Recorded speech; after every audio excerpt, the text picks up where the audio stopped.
नमस्ते दोस्तों, कैसे हैं आप सभी का स्वागत है एक और नए वीडियो में।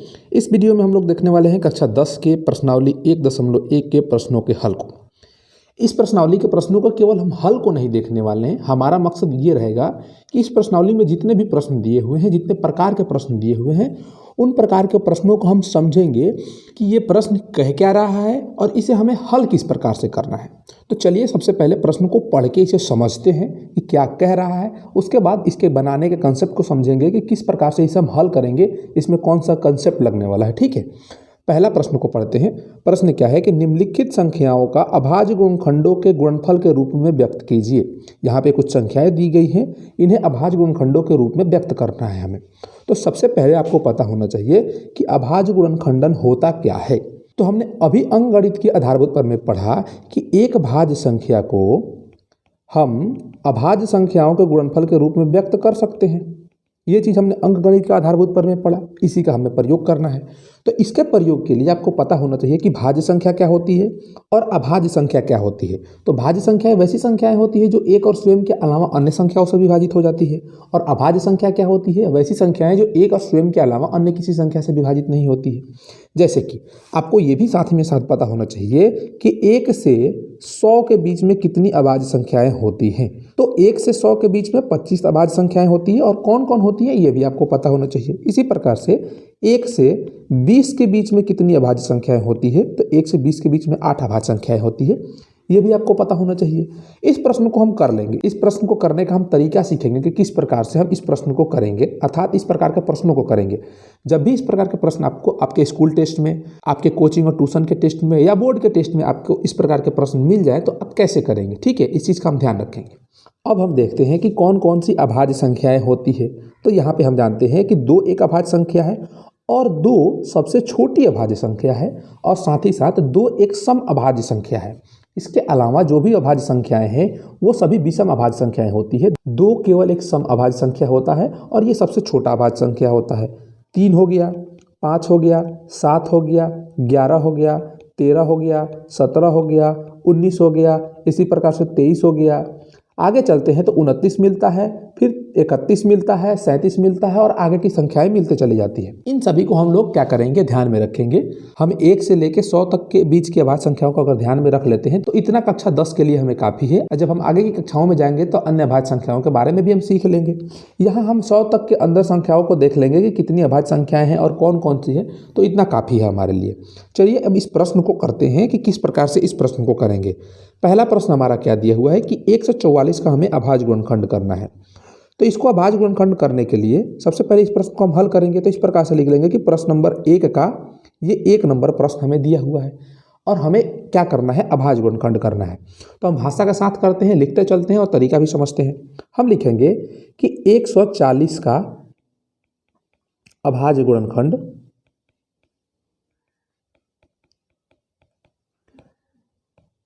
निम्न है। ये हो गया 140, तो इसको हम 140 लिख देंगे और बराबर। अब इसका अभाज्य गुणनखंड क्या होगा, तो देखिए किस प्रकार से हम करते हैं अभाज्य गुणनखंड को। यहाँ पे हम 140 को लिख देंगे, 140 हो गया, और सबसे पहली अभाज्य संख्या 2 से इसमें हम भाग देंगे। तो भाग देने के लिए कि कौन सी संख्या 2 से कटेगी नहीं कटेगी, आपको विभाज्यता का नियम आना चाहिए। तो मैं साथ ही साथ आपको विभाज्यता का नियम भी बताते चलता हूँ कि किस संख्या का क्या विभाज्यता का नियम होता है। तो सबसे पहले इस प्रकार के प्रश्नों के लिए हम क्या करेंगे, सबसे छोटी अभाज्य संख्या से उस संख्या में भाग देंगे कि वो कट रहा है कि नहीं कट रहा है।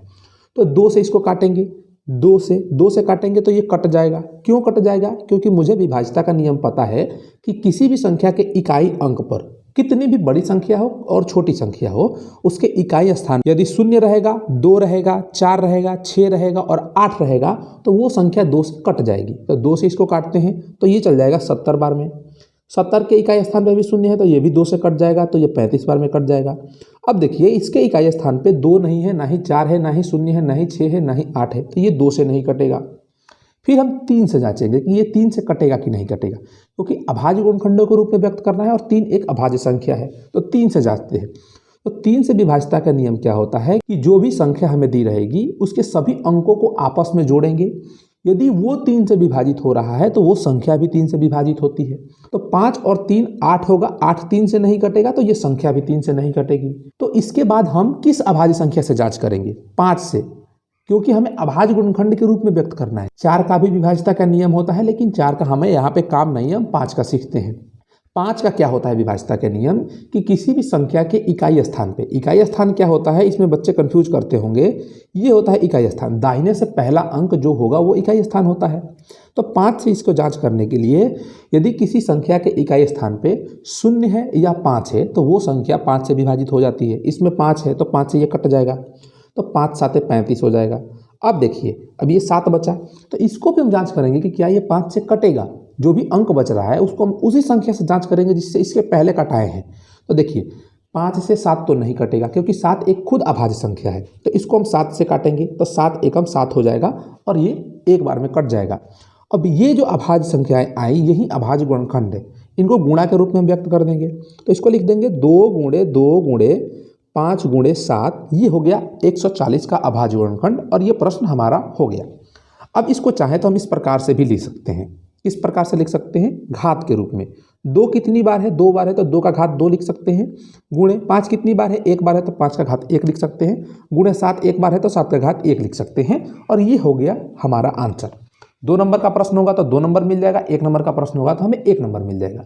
अब देखिए, इस प्रकार के प्रश्न आपको ऑब्जेक्टिव रूप में पूछ सकता है कि 140 का अभाज्य गुणनखंड कौन सा है। तो जिस ऑप्शन में इस प्रकार का ऑप्शन दिया रहेगा उसको हम सही मार के अपना अगला प्रश्न हल करेंगे। कुछ नहीं है, बस आपको प्रश्न में समझा रहा हूं तो इतना टाइम लग रहा है, जब इसकी आप प्रैक्टिस करेंगे तो ये आप 10 से 15 सेकंड में इस प्रकार के प्रश्नों को कर देंगे। चलिए आगे चलते हैं, दूसरा प्रश्न देखते हैं। दूसरा प्रश्न हमारा क्या है?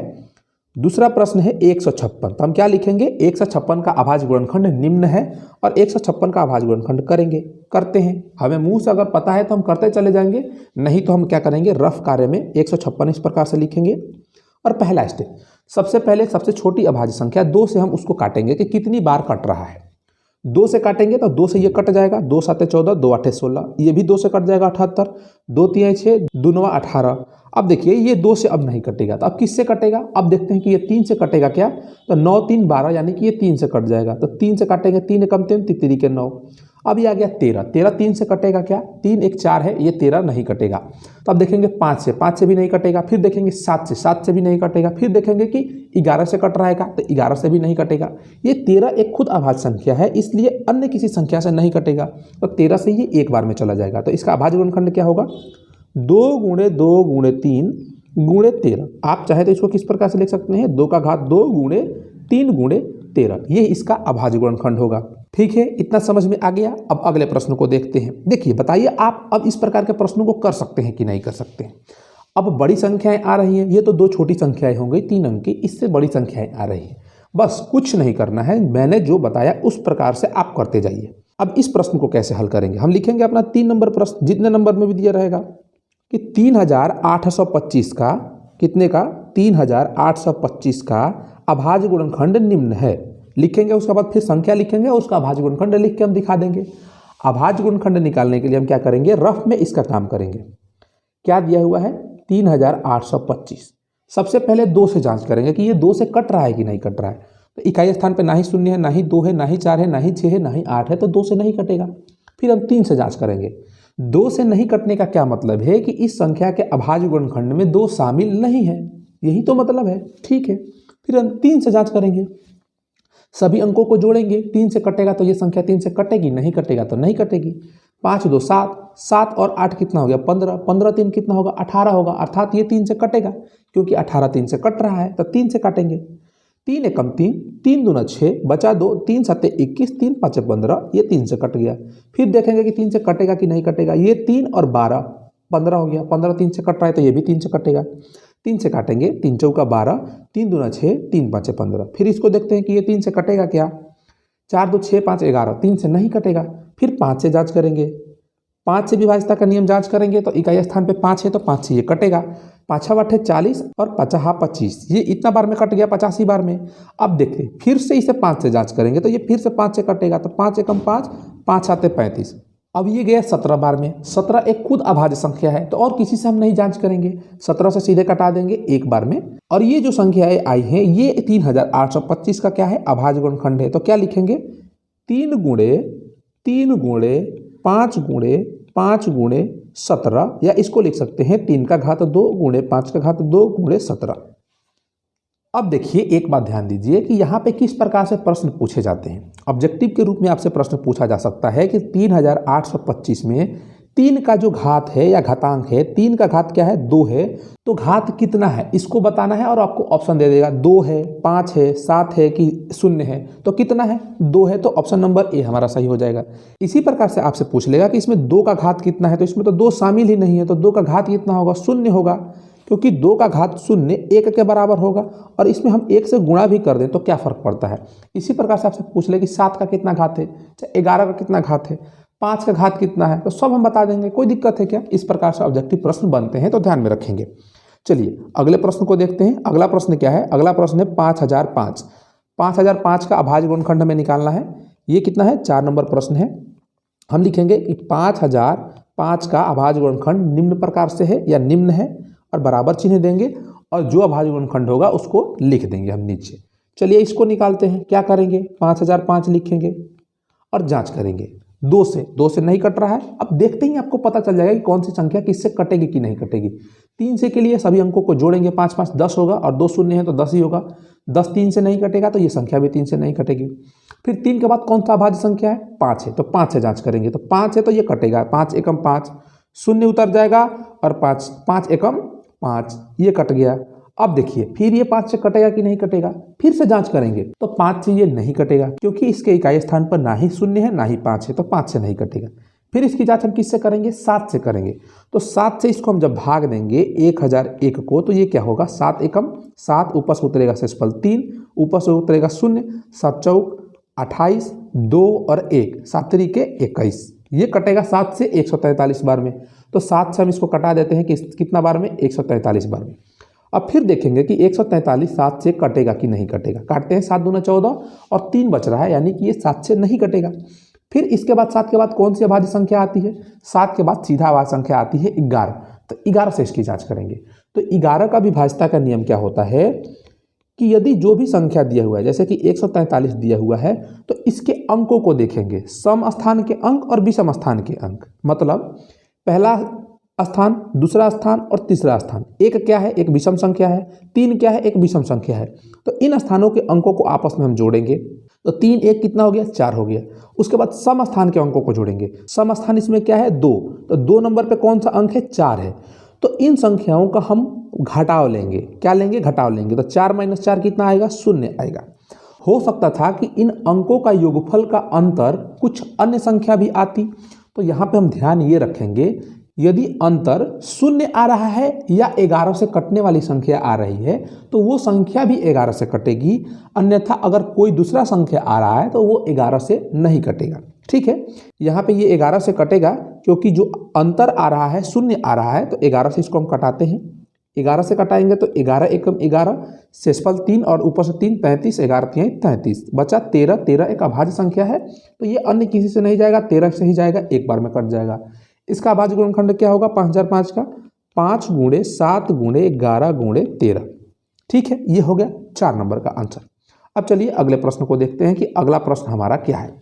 प्रश्न नंबर 5 दिया हुआ है। प्रश्न नंबर 5 में क्या है, 7429 का हमें अभाज्य गुणनखंड निकालना है। कितना, 7429 का। इसका अभाज्य गुणनखंड निकालेंगे, क्या आएगा, इसको रफ कार्य में करेंगे।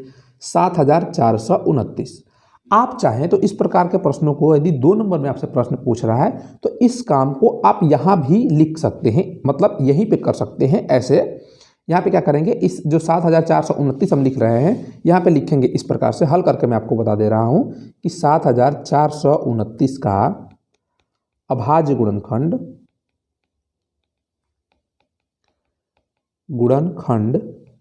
निम्न है। 7429 लिखेंगे और इस प्रकार से यहीं पे करेंगे। ये हमारा आंसर का पार्ट होगा, इसको हम रफ में नहीं करेंगे, आंसर का पार्ट होगा, और इस प्रकार से भी हम लिख सकते हैं, कोई दिक्कत नहीं है। अब देखते हैं इसको कैसे करेंगे हम। सबसे पहले सबसे छोटी अभाज्य संख्या 2 से इसको भाग देंगे, तो 2 से ये नहीं कटेगा। फिर 3 से भाग देंगे। 3 से देखेंगे कि 9 2 11 और 11 11 कितना हो जाएगा 22 हो जाएगा। 22 3 से नहीं कटेगा तो ये संख्या भी 3 से नहीं कटेगी। फिर किससे देखेंगे 5 से देखेंगे तो ये 5 से भी नहीं कटेगा, क्योंकि विभाज्यता का नियम हमें आता है, मैं बार बार ये नहीं बताऊंगा। अब ये 5 से भी नहीं कटेगा। फिर 5 के बाद कौन सी अभाज्य संख्या है 7 है, तो 7 से इसकी जाँच करते हैं। तो 7 से हम सीधा भाग दे देते हैं। देखिए हमारे कक्षा 10 में जो अभाज्य संख्याएं आएंगी गुणनफल के रूप में वो 1 से 100 के बीच में ही रहेंगी। मैं तो कहता हूँ 1 से 50 के ही बीच में रहती है, 50 के ऊपर भी नहीं जाती है। तो हमें ज़्यादा टेंशन नहीं लेना है। कुछ कुछ अभाज्य संख्याओं से जो संख्या हमें दी रहेगी उससे भाग दे के हमें जाँच लेना है कि वो संख्या उससे कट रही है कि नहीं कट रही है। केवल किससे करना है, अभाज्य संख्याओं से ही तो करना है। 1 से लेकर 20 तक 8 अभाज्य संख्या हैं, तो 8 संख्याओं से किसी संख्या में भाग देने में क्या जाता है और उतने में ही हमारी आ जाती है, कोई दिक्कत वाली बात नहीं है।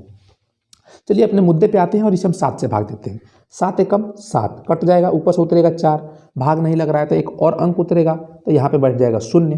तो 7 छक 42 कट गया, ऊपर से उतरा 9, तो 7 एकम 7, ये क्या हो जाएगा 2 शेषफल बच जाएगा, बस हो गया। अब ये 7 से नहीं कट रहा है तो किससे देखेंगे 11 से देखेंगे। तो चलिए हम देखते हैं कि ये 11 से कटेगा क्या।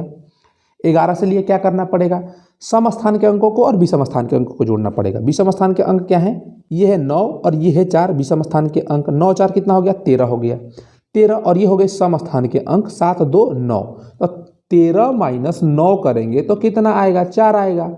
4 ना ही तो 0 के बराबर है, ना ही 11 से कटेगा, तो ये संख्या भी 11 से नहीं कटेगी। फिर हम जांच करेंगे किससे 13 से। देखते हैं ये 13 से कटेगा क्या, भाग देते हैं। 7 4 2 9, 13 से भाग देते हैं तो 13 5 65, 13 78, 6 बार में ज़्यादा हो जा रहा है तो 5 बार में ले जाएंगे। 13 5 65, 14 में से 5 गया 9, 6 में से 6 गया कट गया, ऊपर से उतरेगा 2, 13 7 91, 1 और 9 19 आ रहा है। 19 13 से कटेगा ही नहीं, तो ये संख्या भी 13 से नहीं कट रही है। अब क्या करेंगे, देखिए अब इससे एक बड़ी अभाज्य संख्या लेते हैं, इसके बाद वाली 13 के बाद कितना आता है 17 आता है। 17 से जांच करेंगे। किसी किसी संख्या में आपको मेहनत करना पड़ सकता है, जैसे कि हम इस संख्या में कर रहे हैं। मैं आपको समझा रहा हूँ, करना होता तो मैं डायरेक्ट जांच करता जल्दी जल्दी और मैं कर लेता। कुछ इसमें मिनट लग सकते हैं, 1-2 मिनट लग सकते हैं इस प्रश्न को करने में, लेकिन हमें परीक्षा में अंक प्राप्त करना है, इसलिए हम तरीके सीख रहे हैं। तो तरीका सीखने में थोड़ा हम समय दे सकते हैं। कोई दिक्कत है क्या, नहीं, बिल्कुल दिक्कत नहीं होना चाहिए। अब यहाँ पे समझते हैं, 17 से देखते हैं कि क्या ये 17 से कटेगा क्या। 74 29, 17 चौका 68, 17 5 85, तो 4 बार में जाएगा 68। 14 में से 8 गया बचा 6, ये हो गया 6, 6 में से 6 गया कट गया, ऊपर से उतरेगा 2, 17 तिया 51, 3 बार में जाएगा 51, 2 में से 1 गया 1, 6 में से 5 गया 1, ऊपर से उतरेगा 9, 17 7 119 होता है, ये कट जाएगा, ये 119 होगा, यानी कि शेषफल 0 आ रहा है, यानी ये कट गया। कितना बार में कटा, 17 से हमने भाग दिया तो 437 बार में कट गया। अब ये बात ध्यान रखिए कि इसको फिर से हम 17 से जांचेंगे कि ये 17 से कटेगा कि नहीं कटेगा। अब ना ही हम 2 से जांचेंगे, ना ही 3 से जांचेंगे, ना ही 5 से जांचेंगे, ना ही 7 से, ना ही 11 से, ना ही 13 से। क्यों, इन संख्याओं से हम क्यों नहीं जांचेंगे, क्योंकि इससे हम पहले जांच चुके हैं इस संख्या को। अगर कटना होता तो इधर ही कट जाता, नहीं कटना है तो ये भी नहीं कटेगा, तो जांच के हम समय क्यों व्यर्थ करेंगे। अब हम इस संख्या को फिर से 17 से जांचेंगे कि ये 17 से कट रहा है कि नहीं कट रहा है। 17 से कटेगा तो काटेंगे, नहीं कटेगा तो इसकी अगली अभाज्य संख्या से इसकी जांच करेंगे। तो जांच करते हैं 17 से कटेगा कि नहीं कटेगा। तो 17 और 43 में 437 में भाग देंगे, तो 17 दूना 34, 13 में से 4 गया बचा 9, ये कट जाएगा और 97 आएगा। 17 5 85, 17 छक्का 102, यानी कि ये नहीं कटेगा, तो ये 17 से तो नहीं कट रहा है। तो फिर किससे जांच करेंगे, इससे बड़ी अभाज्य संख्या 19 से जांच करते हैं कि क्या 19 से कटेगा। 43 7 दिया हुआ है, 19 दूना 38, 13 में से 8 गया बचा 5, ये 3 3 कट जाएगा, ऊपर से उतरेगा 7, 19 दिया 57, तो ये कट रहा है 19 से। तो इसको 19 से काटेंगे तो कितना आ रहा है 23 आ रहा है, 23 आ रहा है। अब यहाँ पे ध्यान दीजिए, हमें पता है कि 23 एक अभाज्य संख्या है, तो इसको हम 19 से तो फिर जांचेंगे नहीं, हम सीधे 23 से कटा देंगे। लेकिन हो सकता था कि इस संख्या के स्थान पे मान लेते हैं कुछ और संख्या आती, 233 आता, तो फिर इसे हम 19 से जांचते हैं कि क्या ये 19 से एक बार और कटेगा। फिर इसके अगली अभाज्य संख्या से हम जांच करते हैं। तो यहाँ पे 23 क्या है, एक अभाज्य संख्या है, तो हम नहीं जांचेंगे। और इसका अभाज्य गुणनखंड क्या हो जाएगा, इसका अभाज्य गुणनखंड हो जाएगा, ये हमारा क्या हो गया, सॉल्यूशन का हिस्सा हो गया, ये हमारे हल का हिस्सा है। अब यहाँ पे हम लिखेंगे इसके नीचे 7429, इसीलिए 7429 बराबर 17 × 19 × 23। हमारा हो गया आंसर और 2 नंबर हमें मिल जाएंगे, कोई दिक्कत नहीं है। अब चलिए इसके अगले प्रश्न को देखते हैं कि अगला प्रश्न क्या है। अगला प्रश्न हमें दिया हुआ है कि पूर्णांकों के निम्नलिखित युग्म के एचसीएफ और एलसीएम ज्ञात कीजिए तथा इसकी जांच कीजिए कि 2 संख्याओं का गुणनफल बराबर है एचसीएफ गुणे एलसीएम। मैंने आपको बताया था कि यदि 2 संख्याएं a और b दी गई हैं तो इनका अगर एचसीएफ हम निकालते हैं तो एचसीएफ ऑफ a, b कुछ आता है, मान लेते हैं x आता है, और एलसीएम ऑफ a, b कुछ आता है, मान लेते हैं y आता है। तो a गुणे b बराबर होगा x गुणे y के, अर्थात a गुणे b बराबर होगा एचसीएफ ऑफ a, b गुणे एलसीएम ऑफ a, b। ये होता है और ये सूत्र होता है, इसको ध्यान रखिएगा। इसमें प्रश्न ऑब्जेक्टिव में भी पूछा जाता है और सब्जेक्टिव में भी प्रश्न आपसे पूछे जाते हैं। यहाँ सब्जेक्टिव का प्रश्न दिया हुआ है, ऑब्जेक्टिव के प्रश्नों को भी हम लोग देखेंगे। तो यहाँ पे जो प्रश्न दिए हुए हैं उनको हल करते हैं। प्रश्न आप समझ गए कि प्रश्न क्या कह रहा है। फिर से मैं एक बार समझा देता हूँ आपको कि प्रश्न कह क्या रहा है। हमें यहाँ पे 2 संख्याएं दी हुई है, जो भी 2 संख्याएं यहाँ पे दी हुई है, इन 2 संख्याओं का हमें क्या ज्ञात करना है, एचसीएफ ज्ञात करना है और एलसीएम ज्ञात करना है। किससे हम ज्ञात करेंगे, आपको ये ज्ञात होना चाहिए। भाग विधि से नहीं ज्ञात करेंगे, हम ज्ञात करेंगे अभाज्य गुणनखंड विधि से। ठीक है, एचसीएफ और एलसीएम हमने ज्ञात किया। फिर उसके बाद हमें क्या करना है, हमें जांचना है कि इन 2 संख्याओं को जब हम आपस में गुणा करेंगे तो क्या इनका एचसीएफ और इनका एलसीएम का गुणनफल के बराबर आएगा, इसकी हमें जांच करनी है। ये प्रश्न आपसे 2 नंबर में पूछ सकता है, तो ध्यान से देखिएगा। फिर मैं आपको बता दूं कि यहाँ पे हम तरीका सीखेंगे कि कैसे हम प्रश्नों को करेंगे। हमारा प्रश्न नंबर 1 क्या दिया हुआ है, ये प्रश्न नंबर 2 का एक प्रश्न नंबर दिया हुआ है, इसको देखेंगे। प्रश्न दिया हुआ है, हम लिखेंगे कि दी गई संख्या है,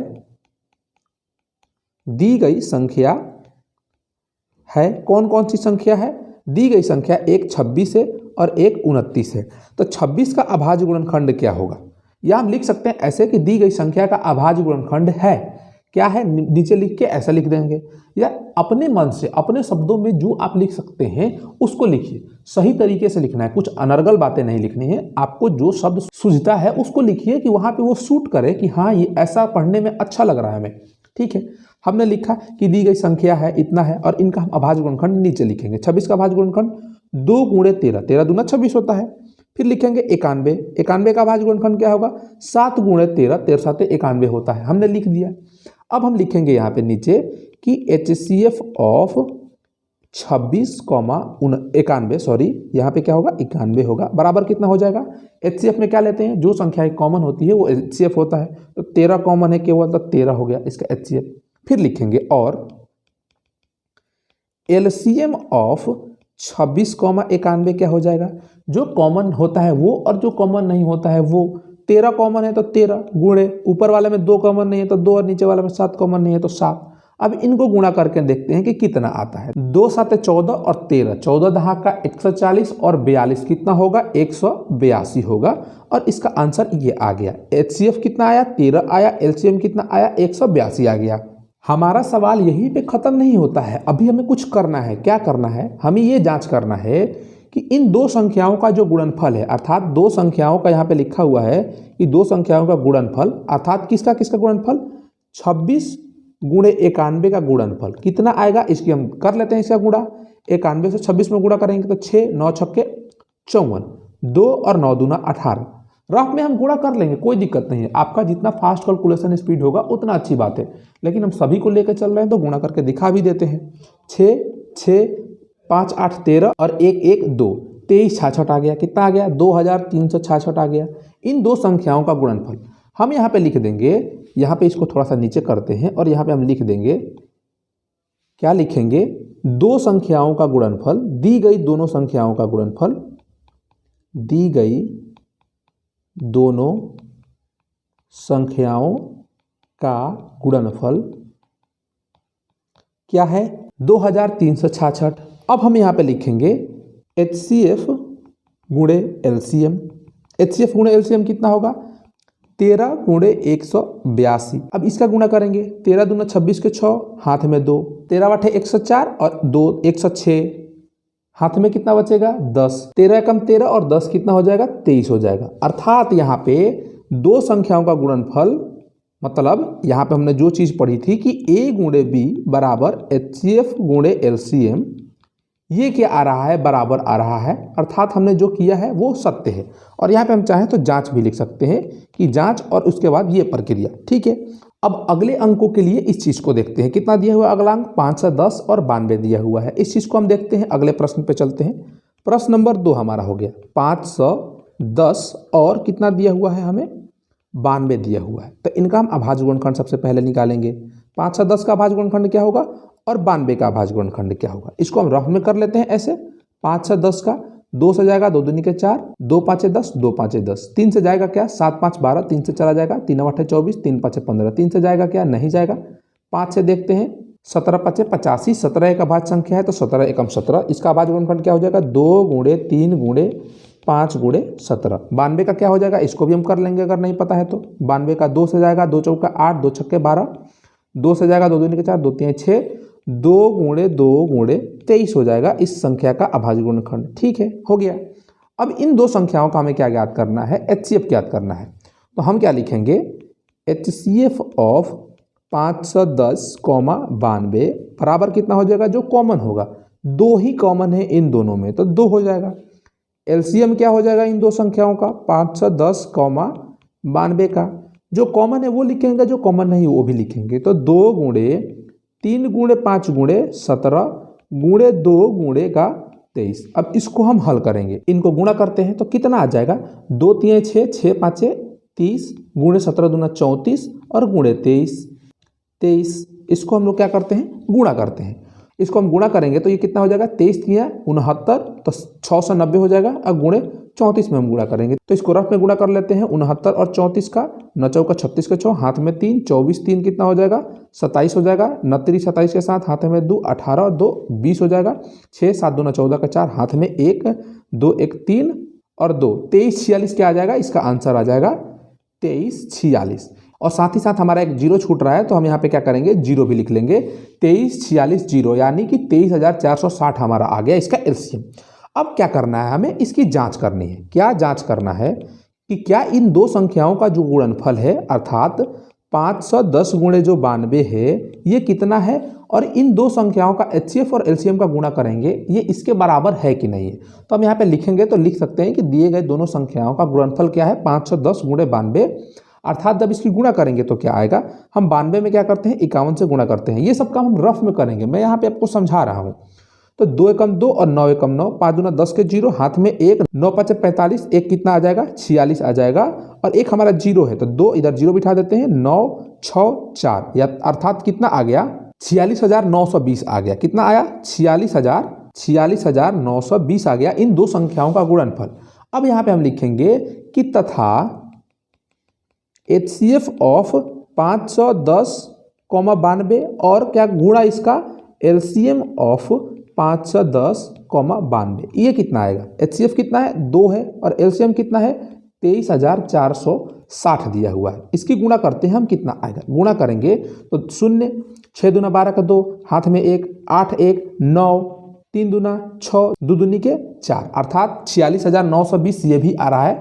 अर्थात हमने जो HCF निकाला है, जो LCM निकाला है, वो क्या है, सत्य है। ठीक है, यहाँ पे आपको एक बात ये ध्यान देनी है कि आपसे यहाँ पे क्या पूछ सकता है, आपको दो संख्याएं दे सकती है, दो संख्याएं दे दी, कितना, 510 और 92 दे दिया। मैं उदाहरण दे रहा हूँ आपको कि दो संख्याएं आपको यहाँ पे दे दी और इन दो संख्याओं का आपको HCF दे दिया कि 2 है। अब कहे कि इन दो संख्याओं का एलसीएम क्या होगा, आप बताइए। तो आप क्या करेंगे, आप एलसीएम निकालेंगे क्या इन दोनों संख्याओं का, बिल्कुल नहीं। इन दो संख्याओं को गुणा करेंगे और 2 से भाग दे देंगे, जितना आएगा उसका एलसीएम हो जाएगा। ठीक है, इसी प्रकार से छोटी छोटी संख्याओं के लिए ये सारी चीज़ें पूछी जाती है और आपको दे सकता है इस प्रकार से जांच करने के लिए भी 2 अंक के रूप में कि इसकी जांच कीजिए, एचसीएफ भी निकालिए, एलसीएम भी निकालिए, दो संख्याओं का गुणा करके उनका एलसीएम और एचसीएफ का गुणा करके जाँच कीजिए कि ये सही है कि नहीं है। चलिए हम अगले प्रश्न में पढ़ते हैं कि अगला प्रश्न क्या है। अगले प्रश्न में हमें दिए हुए प्रश्न नंबर 3 में 336 और 54 के लिए ये काम करना है। तो इसको हम प्रॉपर भाषा के साथ लिखते हुए करते हैं। ये हमारा 3 नंबर प्रश्न हो गया। कितना दिया हुआ है, 336 और 54, ये हमारा प्रश्न हो गया। यहाँ से हम उत्तर की कल्पना करेंगे, यहाँ से हम उत्तर लिखेंगे। देख लेते हैं कि सही अंक है ना, 336 और 54। ठीक है, 336 और 54 है हमारे 2 अंक। यहाँ पे हम लिखेंगे 336 और 54 का अभाज्य गुणनखंड है, क्या है, अभाज्य गुणनखंड है। क्या है इसका अभाज्य गुणनखंड? यहाँ पे लिखेंगे 336 बराबर और 54 बराबर। इन दोनों का अभाज्य गुणनखंड हम करेंगे रफ में। करते हैं 336 का। 2 से कटेगा, 2 एकम 2, 2 छक्के 12 और 2 आठे 16। फिर 2 से कटेगा, 2 आठे 16, 2 चौका 8। फिर 2 से कटेगा, कितना आएगा? 2 चौका 8, 2 दूनी के 4। फिर 2 से कटेगा, 21 बार में जाएगा। अब ये 2 से नहीं कटेगा तो 3 से देखते हैं, तो 3 7 21 और 7 एक अभाज्य संख्या है तो ये 7 से ही कटेगा और किसी से नहीं कटेगा तो 7 एकम 7। इसका अभाज्य गुणनखंड क्या हो गया? 2 गुणे 2 गुणे 2 गुणे 2 गुणे 3 गुणे 7। इसका ये हो गया अभाज्य गुणनखंड। अब हम करते हैं 54 का अभाज्य गुणनखंड। तो 9 छक्के 54 होता है, तो इसको हम लिख सकते हैं कि 2 गुणे 3 माने 6 और 9 को लिख सकते हैं 3 गुणे 3। 9 छक्के 54 या 6 9 54, ये भी हम कह सकते हैं। तो ये हो गया इसका अभाज्य गुणनखंड। इसको हम लिखना चाहें तो इनका घात रूप में हम दे सकते हैं और नहीं चाहें तो घात रूप नहीं भी दे सकते हैं, कोई दिक्कत नहीं है। इन दो संख्याओं का ये हो गया अभाज्य गुणनखंड। अब हमें क्या ज्ञात करना है? इन दो संख्याओं का HCF ज्ञात करना है। तो HCF ऑफ 336, 54 क्या हो जाएगा? जो कॉमन होगा, तो 2 कॉमन है दोनों में तो 2 और 3 कॉमन है तो 3। इसमें 1 3 है, इसमें 3 3 है तो 1 3 कॉमन होगा, तो इसका HCF क्या हो जाएगा? 6 हो जाएगा। इसी प्रकार तथा LCM क्या हो जाएगा? इन दो संख्याओं का 336 और 54 का LCM क्या हो जाएगा? 2 और 3 तो कॉमन है तो 2 और 3 अर्थात 2 गुणे 2 गुणे 2 गुणे 2 गुणे 3 गुणे 7। पहली चीज पहला लिख देंगे। अब इन दोनों में क्या कॉमन है? 2 कॉमन है तो 2 नहीं लिखेंगे, 3 कॉमन है तो 3 नहीं लिखेंगे, और ये 2 3 कॉमन नहीं है तो क्या लिखेंगे? 3 गुणे 3। अब इसको हल करेंगे, जितना आएगा वो हमारा क्या होगा? LCM होगा। देखते हैं कितना आएगा। 2 दूनी के 4, 4 दूनी के 8, 8 दूनी के 16, 16 तिया कितना हो गया? 48 हो गया। इसको हम लिख लेते हैं 48 गुणे 7 तिरी के 21, 21 तिरी का कितना हो जाएगा? 63 हो जाएगा। इनका हम गुणा करते हैं, कितना आता है? 63 गुणे 48। 8 तिरी के 24 का 4, हाथ में 2, 8 छक 48 और 2 कितना हो जाएगा? 48 2 50, 4 3 12 का 2, हाथ में 1, 24 1 25 हो जाएगा। 4 2 10 के 0 हाथ में 1, यानी कि 3024 आ जाएगा। तो इनका LCM क्या आ गया? 3024। ठीक है, LCM 3024 आ गया। HCF कितना आ गया? 6 आ गया। अब इसकी हम जांच करते हैं।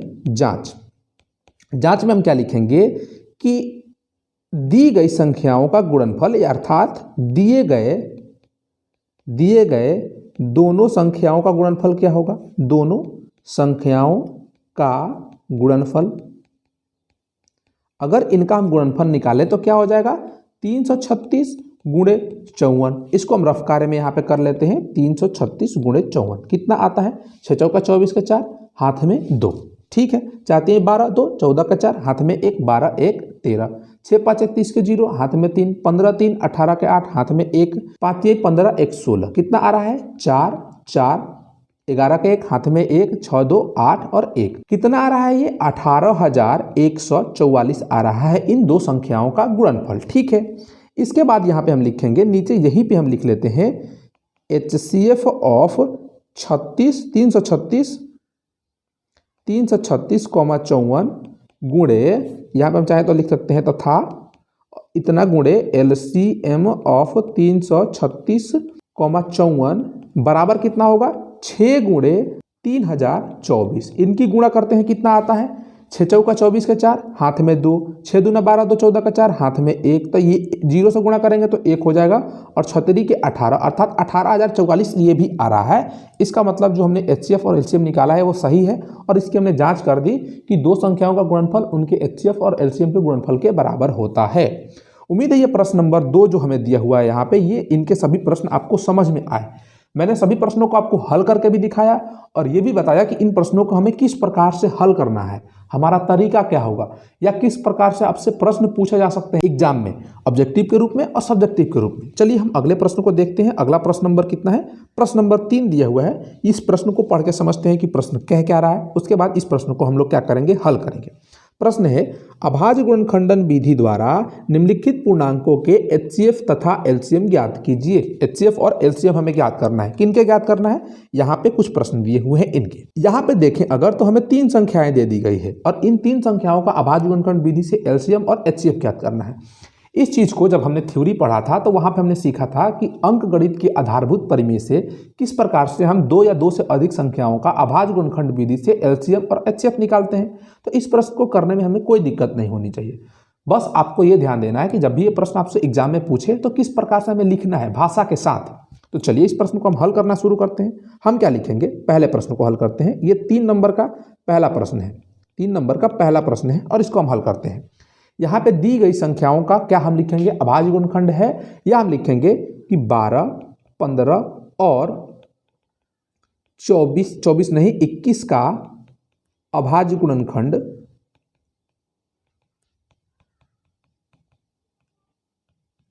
है। क्या है इनका अभाज्य गुणनखंड, लिख लेते हैं इसको। पहला नंबर क्या है, 12। 12 का अभाज्य गुणनखंड क्या होगा, 2 × 2 × 3, 4 तिहाई 12 होता है। 15 का अभाज्य गुणनखंड क्या होगा, 3 × 5, क्योंकि दोनों अभाज्य संख्या है। देखिए यहाँ पे एक बात ध्यान रखेंगे कि जो हम गुणनफल के रूप में लिख रहे हैं इसमें सभी अभाज्य संख्याएं होनी चाहिए। इसको हम ऐसा नहीं लिख सकते हैं कि 4 × 3, ये 4 यहाँ पे जो दिया हुआ है ये एक भाज्य संख्या है, उसको भी हमें अभाज्य गुणनखंड के रूप में लिखना है। तो ये सही है कि 2 × 2 × 3, ठीक है। इसी प्रकार से 21 का क्या होगा, 3 × 7 = 21, यानी कि 3 × 7। अब इन तीनों संख्याओं का हमें क्या ज्ञात करना है, एचसीएफ ज्ञात करना है। तो एचसीएफ क्या होगा, एचसीएफ ऑफ 12, 15, 17, 17 नहीं यार 21 बराबर क्या हो जाएगा, जो चीज़ कॉमन है इन तीनों में देखें तो क्या कॉमन है, इसमें 2 है, इसमें 2 नहीं है, इसमें भी 2 नहीं है, इसमें 3 है, इसमें भी 3 है और इसमें भी 3 है। तो तीनों में क्या कॉमन है, 3 कॉमन है। तो 3 और कुछ भी कॉमन है क्या, इसमें तो अब कुछ है ही नहीं, इसमें 5 है, इसमें नहीं है, इसमें 5 है तो इसमें नहीं है, इसमें 7 है तो अन्य 2 में 7 नहीं है, तो कुछ कॉमन नहीं है। तो एचसीएफ क्या हो गया, 3 हो गया। अब इन सभी संख्याओं का तीनों का एलसीएम क्या होगा, एलसीएम ऑफ 12, 15, 21 क्या होगा, जो कॉमन है वो यानी कि 3, जो कॉमन नहीं है वो यानी कि 2 × 2, और कॉमन नहीं है 5 और कॉमन नहीं है 7। इनका ये क्या हो जाएगा, एलसीएम हो जाएगा। गुणा करते हैं, 7 × 5 = 35, 35 दूना 70, 70 दूना क्या हो जाएगा 140, 140 तिहाई कितना हो जाएगा 420। ये हो गया हमारा एलसीएम। अब यहाँ पे हमें ये जांच नहीं करना है कि एचसीएफ × एलसीएम बराबर है उन संख्याओं के गुणनफल के कि नहीं है। तो मैं आपको एक बात बता दूं कि ये जो हम पढ़ते हैं कि दो संख्याओं का गुणनफल a × b बराबर होता है इनका एचसीएफ × इनका एलसीएम, तो ये केवल 2 संख्याओं के लिए लागू होता है, ना कि 3 संख्याओं के लिए और इससे अधिक संख्याओं के लिए। बिल्कुल नहीं, केवल और केवल कितनी संख्याओं के लिए, 2 संख्याओं के लिए ये चीज़ वैलिड है कि 2 संख्याओं का गुणनफल उन 2 संख्याओं के एचसीएफ और उन 2 संख्याओं के एलसीएम के बराबर होता है। ठीक है, अब चलिए इसके अगले प्रश्न को देखते हैं, अर्थात इसके 2 नंबर प्रश्न को देखते हैं। इसको मिटाते हैं, आप समझ गए होंगे, और पीछे जाके इसका स्क्रीनशॉट या आप चाहें तो इसको नोट भी कर सकते हैं अपने कॉपी पेज पे। यहाँ पे हम 2 नंबर प्रश्न को देखते हैं। 2 नंबर प्रश्न में हमें कौन कौन सी संख्याएं दी हुई है, हमें संख्या दिया हुआ है, एक दिया हुआ है 17, दूसरा दिया हुआ है 23 और उसके आगे दिया हुआ है 29। अब यहाँ पे हम लिखेंगे 17 बराबर 17 का अभाज्य गुणनखंड क्या होगा, इसका अभाज्य गुणनखंड क्या होगा, भाई ये तो खुद एक अभाज्य संख्या है। तो इसको हम चाहें तो 1 × 17 लिख सकते हैं या केवल 17 लिख सकते हैं, क्योंकि एक अभाज्य संख्या नहीं होती है, एक ना तो भाज्य संख्या होती है ना ही अभाज्य संख्या होती है। चाहे तो हम इसके गुणनफल के रूप में लिख सकते हैं, कोई दिक्कत नहीं है। फिर लिखेंगे हम 23 के बारे में। 23 को क्या लिखेंगे, 23 भी एक अभाज्य संख्या है तो 23 केवल लिखेंगे। फिर 29 को लिखेंगे, 29 भी एक अभाज्य संख्या है तो केवल 29 लिखेंगे। यहाँ पे हमें ये देखने को मिल रहा है कि तीनों संख्याएं क्या है, अभाज्य संख्या है। तो इनका एचसीएफ क्या होगा, एचसीएफ होगा 17, 23, 23, 29 का 1, क्योंकि इन तीनों में 1 के अलावा कुछ कॉमन ही नहीं है, क्योंकि ये तीनों संख्याएं 1 से कटती है और किसी से नहीं कटती है। तो एचसीएफ क्या हो गया, 1 हो गया। यहाँ से हमें ये नोटिस करने को मिल रहा है कि आपको कितनी भी अभाज्य संख्याएं दे दी जाए, 2 दे दी जाए या 3 दे दी जाए, अगर उनका एचसीएफ ज्ञात करने को कहा जाए तो एचसीएफ हमेशा कितना आएगा, 1 आएगा। अब फिर लिखते हैं एलसीएम के बारे में। एलसीएम ऑफ 17, 23, 29 ये क्या हो जाएगा। अब देखिए जो कॉमन है वो क्या कॉमन है, 1, जो कॉमन नहीं है वो यानी कि 17 × 23 × 29, अर्थात इन तीनों संख्याओं का, तीनों अभाज्य संख्याओं का जो गुणनफल आएगा वही इनका एलसीएम होगा। तो इनको गुणा करते हैं, आप इसको क्या करेंगे, रफ में गुणा करेंगे। 29 से 23 में हम गुणा करते हैं, क्या हो जाएगा, 29 27 के साथ हाथ में 2, 6 2 8, 9 दूना 18 का 8, हाथ में 1 4 1 5, कितना आएगा 7 8 8 16 100, हाथ में 1 1 6। 667 में हम फिर से किससे गुणा करेंगे, 17 से गुणा करेंगे। 7 7 49, हाथ में 4, 6 7 42 और 4 कितना हो जाएगा 46, हाथ में फिर आएगा 4, 6 7 42 और 4 कितना हो जाएगा 46 हो जाएगा। 1 से गुणा करेंगे तो 7 6 6, इसको जोड़ते हैं, जोड़ेंगे तो क्या आएगा 9, 6 6 12 13 का 3 हाथ में 1, 12 13 का 3 हाथ में 1, 10 1 11, अर्थात कितना आ रहा है 11,339। तो इनका एलसीएम कितना हो जाएगा 11,339, इसका क्या हो जाएगा एलसीएम हो जाएगा। ये जो हमने काम किया है इसको हम रफ में करेंगे जो हम गुणा कर रहे हैं, ठीक है। यहाँ से मैं आपको एक बार फिर याद दिलाऊं कि जो हम जांच करते हैं दो संख्याओं का गुणनफल बराबर HCF गुणे एलसीएम उनका, ये केवल दो संख्याओं के लिए है, ना कि तीन संख्याओं के लिए है। अब चलिए अगले प्रश्न को देखते हैं। अगला प्रश्न छोटी छोटी संख्याओं के लिए है, लेकिन ये भी ठीक प्रश्न है।